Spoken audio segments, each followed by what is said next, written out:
Oochie oochie goo. Later on, as she grew up, everyone admired Psyche's amazing beauty.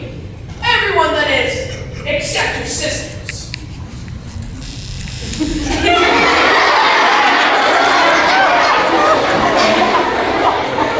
What she got? Why haven't? Why should so many men have crushes on her when I'm pretty and sophisticated and elegant? And what about me?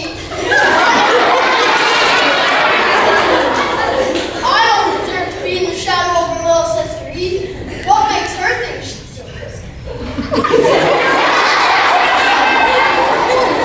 Oh my God, that's hilarious. Now a swell head from all the attention.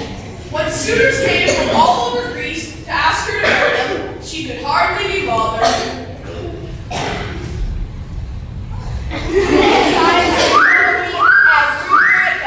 I can't even go into a well without being followed by 10 of them. I wish they'd just go away.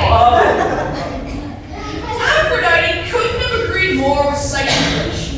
She knew the men following Psyche had forgotten about her and her need for worship. If there's one thing I cannot stand, it's a human who's competing with the gods. Where's that son of mine? Right here, Mom. May I say you look stunning today? Don't try it, Buttermia. I've got a job for you. Shoot one of your little magic arrows into Psyche and make her fall in love with a tree, or a rock, or even better, a skunk. That'll teach her a lesson. Whatever you say, Mom. I'll be back in 2 shakes of a Pegasus tail. But when the winged archer flew to Psyche's home and got a better look at her, he had a change of heart. Hello. He's even prettier than... guess I'd better not say it. I can't make her fall in love with a skunk. I'll just put this arrow away and go home. But as Cupid went to put the arrow away, though, he accidentally jabbed his neck with the finger's tip.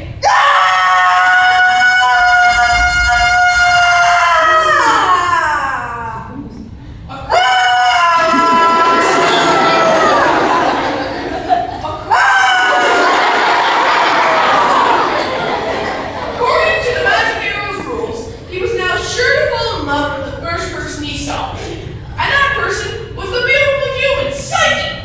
Hello. It was his mother's worst nightmare, but he was never going to let her know. Instead, he set out to get help from his friend, Apollo, the god of the sun and fortune telling.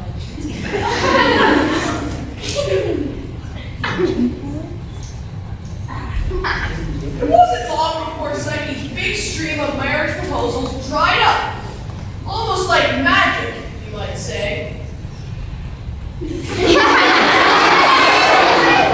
Well, I guess there's some justice in the world. We both married princes, but our darling little sister hasn't landed anyone. Too bad. Mom won't be good.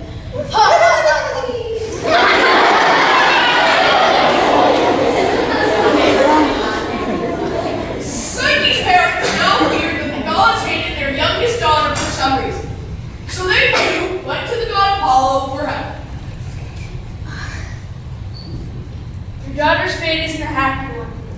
She's destined to be the bride of, well, a monster with wings who was on top of a mountain. You want the gods to be happy, you must leave her unconscious by the side of that mountain. It wasn't true. Cupid had told Apollo to say those things. But Psyche's parents didn't know that. With broken hearts, they took her to the mountainside. As night fell, Psyche fought hard to keep up her guard, but the cold, wind, and golf club were more than she could stand.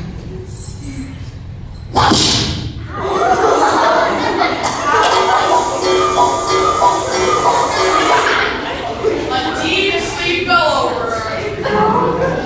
As she slept, a big strong wind magically picked her up and carried her away to a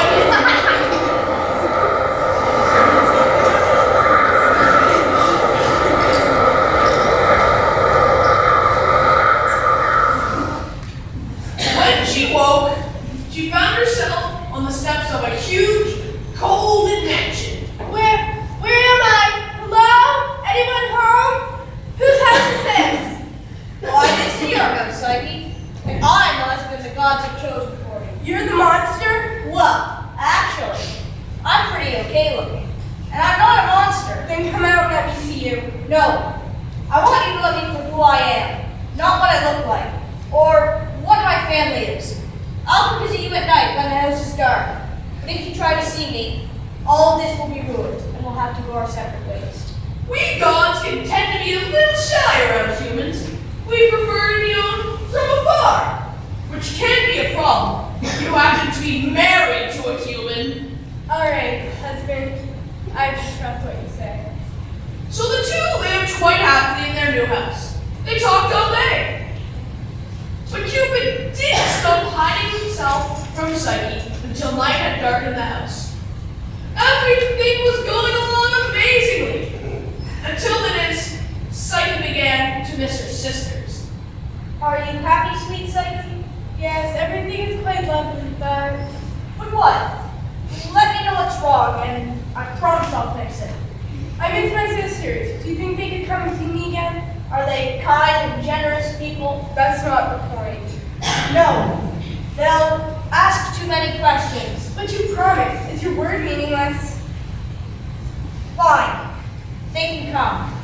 But don't tell them anything about me. And for Zeus' sake, keep them away from my jewel collection. So it was arranged. Before long, the sisters were reunited. Psyche, we thought you might be dead. But look at you, living in this house. That husband of yours must be more rich. Monster. No.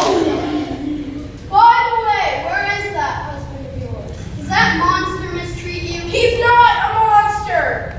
He's a young prince, away visiting his father right now on important business. Woo!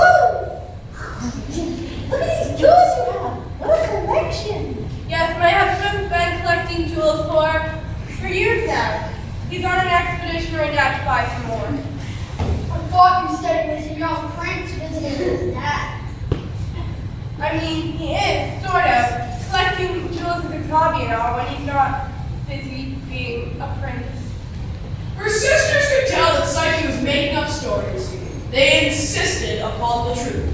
The truth, I don't really know the truth. I know my husband is kind and generous, but I've never seen him. You never seen him? I wish I could say that about my husband.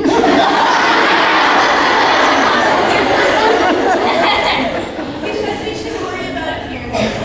He only lets me see him during the night. Look, sister, who says you're not married to a bloodthirsty monster? He could eat you like an animal. You gotta find out who he is. Tonight, when he's asleep, take this lamp to him. Get a good look at him. But make sure you have a dagger in your hand. That's why, if he tries to attack you, you can protect yourself. That night, Psyche did as her older sisters suggested.